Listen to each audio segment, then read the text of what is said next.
ఉద్యోగుల జీతాలేవి అంటూ సాక్షి ఒక కథనాన్ని ప్రొజెక్ట్ చేసుకొచ్చింది.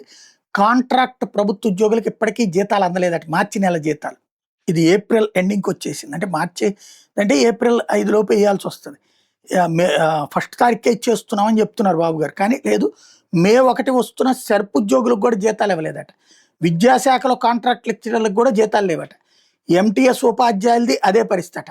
మొత్తం 177 ప్రభుత్వ విభాగాల్లో 50,000 మందికి పైగా కాంట్రాక్ట్ ఉద్యోగులకి జీతాలు అందలేదు. జగన్ టైంలో ఇదే అయితే ఈనాడు జ్యోతి రాసుకొచ్చాయి. అప్పుడు మెయిన్ గవర్నమెంట్ ఉద్యోగులకి జీతాలు పడేది. ఏది సచివాలయ ఉద్యోగులకి ఇట్లాంటి వాళ్ళకి. టీచర్లకి వీళ్ళందరికీ లేట్ అయ్యేది. అప్పుడు అది తప్పైంది. ఇప్పుడు వీళ్ళు 50,000 మంది ఉద్యోగులకు సంబంధించి రాస్తున్నారు.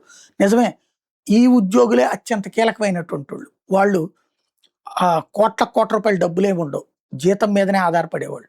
లేట్ అయ్యిందంటే అప్పుల పాలవుతారు. కిస్తీలకు ఇబ్బంది అవుతుంది. బ్యాంకుల్లో తిప్పలు పడతారు. ప్రభుత్వం వీళ్ళకి వేగంగా జీతం కరెక్ట్‌గా పే చేయాల్సి ఉంది.